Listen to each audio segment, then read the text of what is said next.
and welcome to the Revolut Insider Podcast, where we look at all things Revolut from the inside out. I'm your host, Alex Kirill, and joining me today is Dmytro Vozniuk.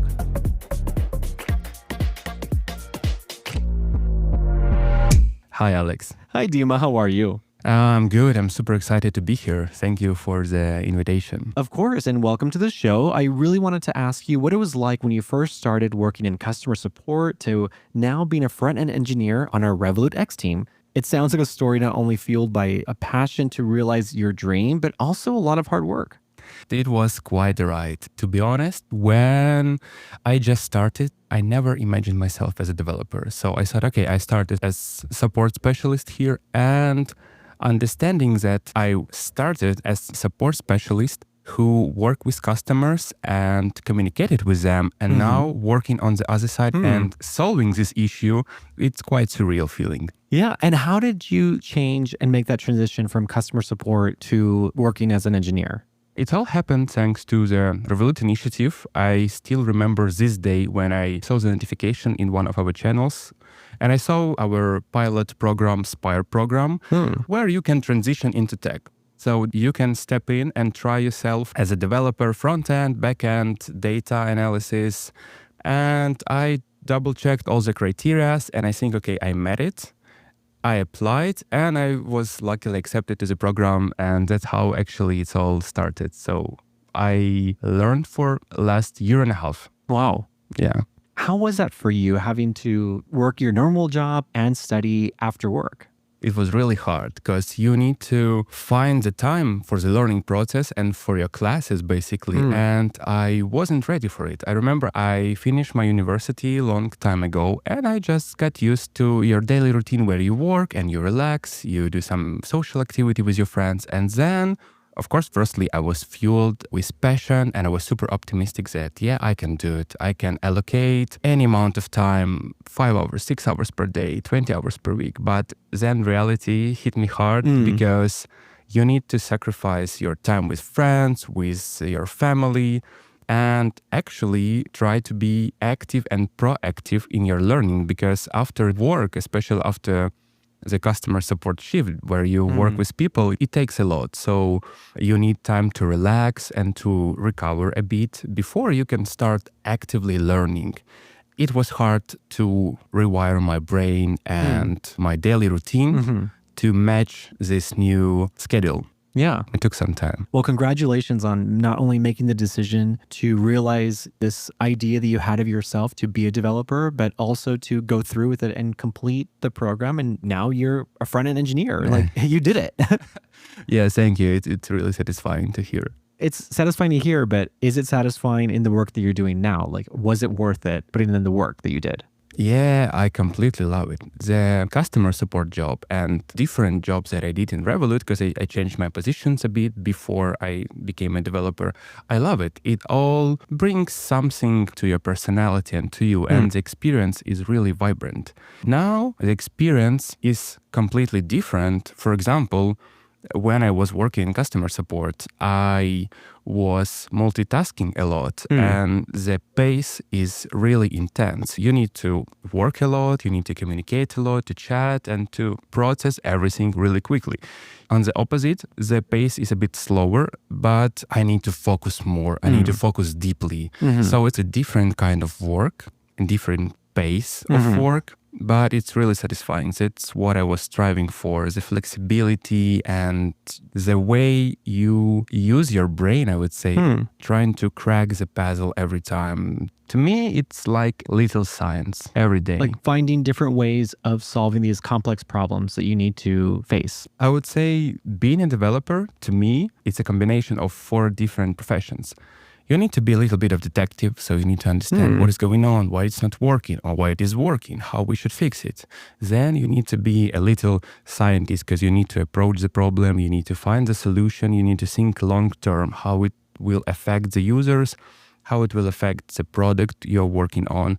You need to be a little bit of carpenter to work hard and put it together. And I would say you also need to be a little bit of a priest, because in the end of the day, you just pray that it will work and it will not be broken. And you're like, put it all together, and yeah, here we are. Multifaceted, right? Multifascinating, yeah. And how do you think that your previous experience in customer support has helped you now, like you said, working on the other side, still helping customers, but in a different capacity?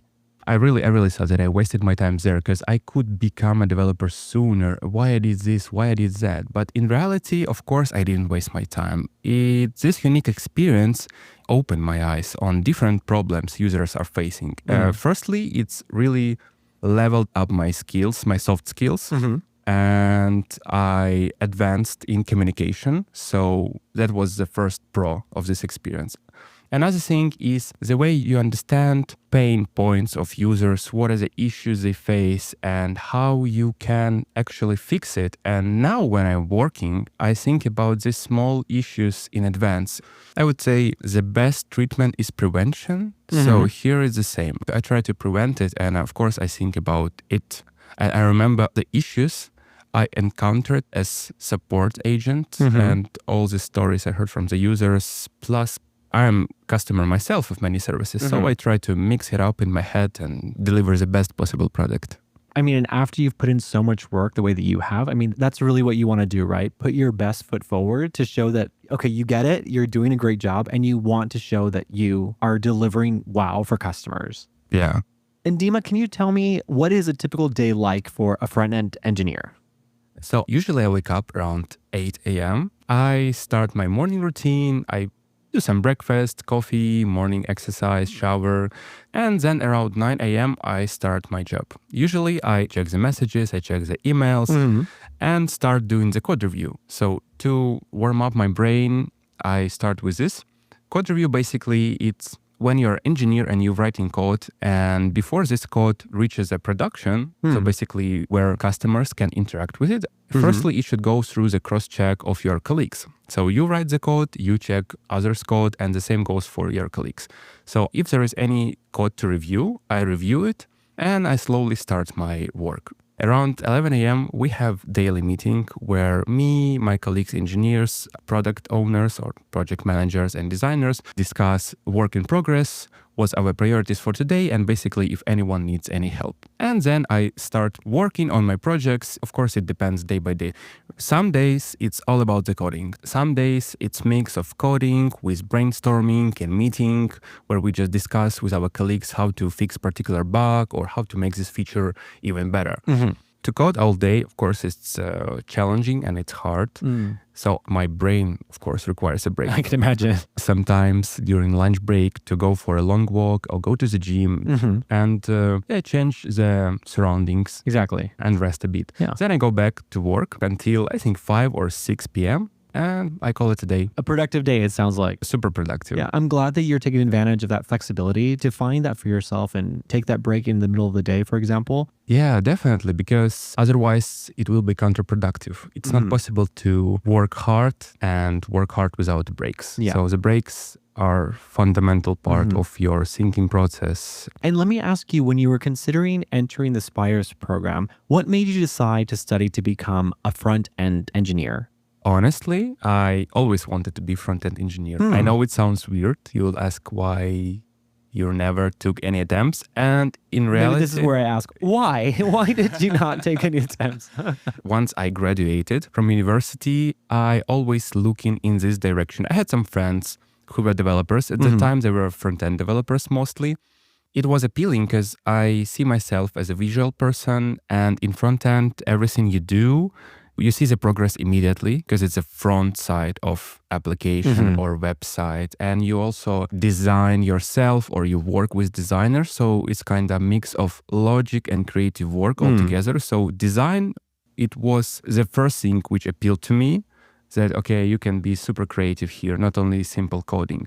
But in the end, I was hooked on the functional coding itself. It's so cool to solve the problems. It's so satisfying for your brain to crack the puzzle. Once you hit the dead end, you think you hit the dead end. And then you solve the issue. It's the best feeling. But coming back to this question, I want to really quickly say that I always wanted to be front-end engineer. I always looking in this direction. But also, at the same time, I was always underestimating myself. I was thinking, I'm too old. Probably, if you want to become an engineer, you need to start coding from the school or from the kindergarten. So I cannot compete with these guys. I don't have any technical background.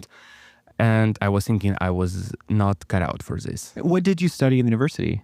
Funny thing is, I have a master in German philology, or put it simply, I am a teacher of German language. Interesting. Okay. So yeah, nothing technical about the, well, I mean, if you've tried to read one of these long words in German, I think there has to be something technical about that.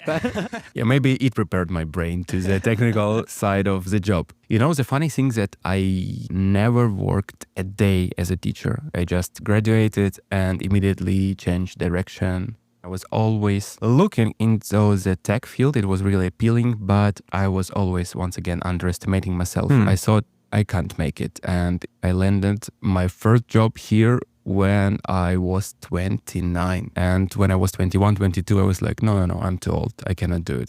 As I told you, I had friends as developers. And I remember I asked my friend, I want to become a developer. I have no background. How much time do I need to actually start working as a like graduate or junior? He told me, okay, if you want to do it quickly, you can do it within 6 months, but this 6 months, it will be no life for you. You don't go out your apartment, you just lock in and study nonstop and you don't work. Oh, wow. And if you want to kind of mix it with work or with social activity, at least 1 year.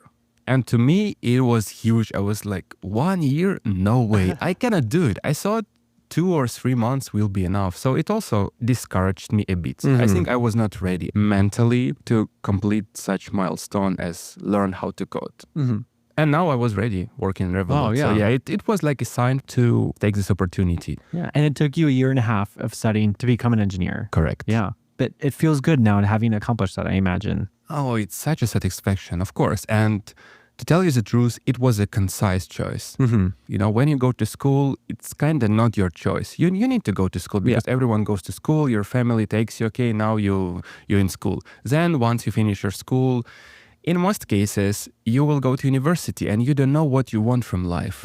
My parents, I love them, but they didn't tell me, hey, maybe take a 1 year break and decide what you want to do. Maybe spend some time on research.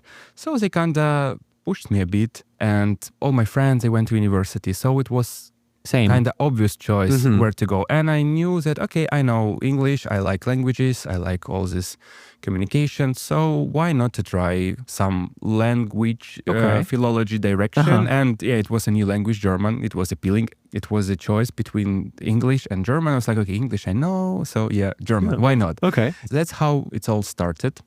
This time, it was really my choice what to learn. So I decided, okay, I want to learn how to code. I want to become an engineer. No one forced me to do it. And in university and in school, you complete it for the sake of completion. So you need your diploma, you need certificate, whatever. And here, I didn't care about all of this. What I care is the knowledge. So it was my responsibility to learn everything, to understand how it works, because otherwise I wouldn't land a job and I couldn't make it. So it was a great journey. And when I think about what it took, because I'm shy and modest person, but I really feel satisfaction for myself that I did it. I think because you did it for yourself.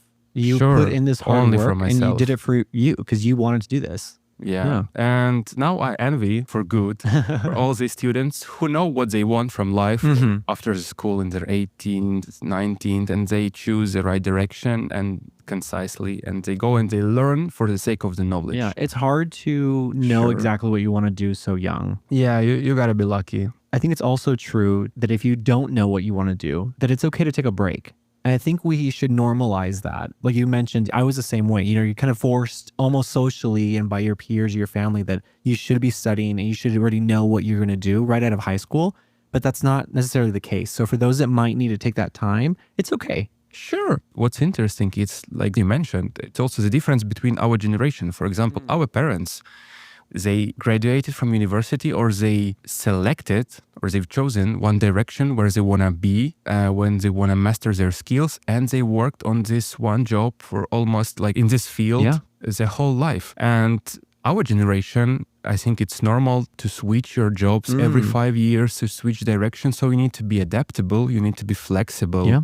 So it's okay to don't know who you are and who you want to be till you're 30, till you're 40. It doesn't matter. You're not defined by your background, and you're not defined by your present moment. I couldn't agree more. And, as someone who took a unique path to become an engineer, what advice would you offer to people looking to start their careers in tech, especially those who might feel, like you said, unsure about making that leap into the tech world? Do not doubt yourself. Understand that it's okay to underestimate yourself, because it's natural reaction of your brain. Save the energy and not to, I would say, waste it potentially. You will always win from taking this leap into unknown. So you need to try, definitely. If you don't want to waste some time in the future, it's better to try it out now than live in doubts and regrets in the end. So take the risk. Yeah, take the risk, do it, and decide for yourself. How it all started for me, I also doubted myself even when I saw this opportunity. But my girlfriend, currently my fiancée, told me like, Dima, what are you going to lose? Why can't you just apply? Now it's my motto for life, and it's part of my philosophy. For that Dima, worst case scenario is that I would be rejected, and that's it. So I don't lose anything. You're in the same place where you started. Yeah, if you want it, try it. Well, on that note, we're going to take a quick break. And when we come back, Dima, I want to ask you about how you started and how you found yourself here in Krakow. See you guys. We'll be right back with more Insider Views. This episode of the Revolut Insider Podcast is brought to you by Revolut Business. Revolut Business is the automated financial platform helping startups, scale-ups, and enterprises accept and make payments globally, exchange money at competitive rates, and manage their spending. To learn more, visit revolut.com/business. We're back on the Revolut Insider Podcast with Dmytro Vozniuk, front-end engineer here at Revolut. Hello, guys. I was really trying to get your name right. I think I did. You got it. Yeah, okay. you nailed it. All right. Dima, I wanted to ask you about your experience relocating because you moved from Ukraine to Poland to start at Revolut. Yeah, correct. Can you tell me more about that experience for you? This is a bit romantic story. Oh. How it all started. So it was a COVID. I was working in marketing in my hometown in Ukraine. It was like a small startup. Nothing could go wrong, but then boom, I fall in love with my current fiancée, Oksana. Here we are, two ambitious adult people, and we were deciding where we wanted to live. So she was in Krakow already. She recently graduated and landed a new job in recruitment. For me, it was a quest to relocate here to Krakow and to be here with her. I couldn't just change the country and start working here. I required work permit, so all the relocation package. I started looking for a job, and it was tough to find something, and my priority was the corporate jobs, like office jobs. But the blocker for this type of jobs was that it requires you to know the local language. And of course, I didn't know Polish. So, okay, I was thinking, I got my marketing background. I feel pretty comfortable in soft skills and communication. I have good English. To my luck, I found this opportunity with Revolut, and till the last day, till the last interview round, I didn't believe that I will make it because I was thinking, who gonna help with relocation and who gonna hire customer support specialist from another country? I was not a top manager or senior engineer, whatever. But yeah, it happened. I got the offer and they helped me with all the relocation. Everything happened thanks to Revolut, and I mean it. So I'm really privileged to be here. You had mentioned earlier doubting your own abilities. For you, how did you push past that and get over this idea of maybe imposter syndrome or the feeling that maybe you don't belong? The transition was not easy. When you take such step and you once again do this leap of faith and just step into the unknown, it's also a good test of yourself, of your inner strength. Because sometimes you think I'm a certain age and some youngsters will be my seniors or something like this. It doesn't matter. You need to allow yourself to be a beginner. I'm surrounded by just superb professionals like the gurus in development and engineering, and they are super passionate about, and it was really scary in the beginning, but they're really friendly. They help me. And also I realized that instead of being intimidated, it's a privilege and it's an amazing chance to learn from them. Yeah. So you learn from the best. So I'm sure.